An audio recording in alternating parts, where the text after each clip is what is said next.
नमः शिवाय। आप सबको मेरा प्यार भरा नमस्कार। तो सावन का महीना चल रहा है, भोले का महीना चल रहा है, तो भोले को जो पसंद है आप वही चढ़ाते हैं। तो चलिए जानते हैं कि जो बेलपत्र है हम भोले को चढ़ाते हैं वो उसका क्या महत्व है। बेलपत्र एक हिंदू धर्म में महत्वपूर्ण पत्ता है जिसका धार्मिक, आध्यात्मिक और औषधीय महत्व है। बेलपत्र जिसे बेलपत्र भी कहते हैं, यह भगवान शिव को प्रिय है, उनको अर्पित किया जाता है और यह एक पवित्र पत्ता है। यह बेल के पेड़ का पत्ता होता है। हिंदू धर्म में इसका बड़ा महत्व है, खासकर भगवान शिव की पूजा में इसे जरूर प्रयोग किया जाता है। आइए बताती हूँ कि इसके पत्तों में किन किन का वास होता है, क्यों ये महत्वपूर्ण माने जाते हैं। बेलपत्र का पत्ता त्रिमूर्ति का प्रतीक है, जिसकी 3 पत्तियां ब्रह्मा, विष्णु, महेश मानी जाती हैं। यह त्रिगुणों का भी प्रतीक मानी जाती है, जैसे सत्व, रज और तम।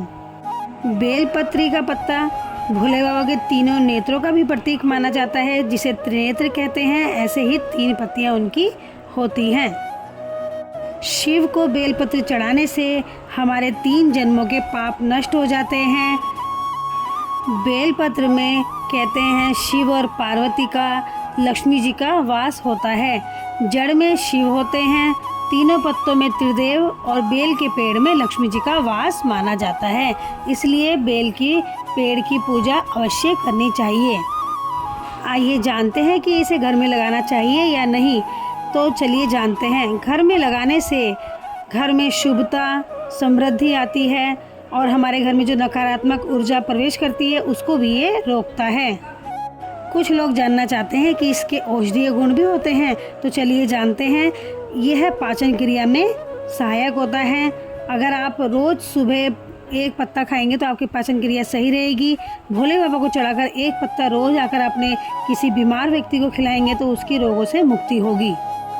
चलिए ये भी जान लेते हैं कि कभी भी खंडित बेलपत्र शिव को ना चढ़ाएं, मतलब उसके पूरे 3 पत्ते होने चाहिए, कहीं से कटा फटा नहीं होना चाहिए और चिकना भाग हमेशा नीचे की ओर होना चाहिए, मतलब शिव की तरफ ही, शिवलिंग की तरफ ही होना चाहिए।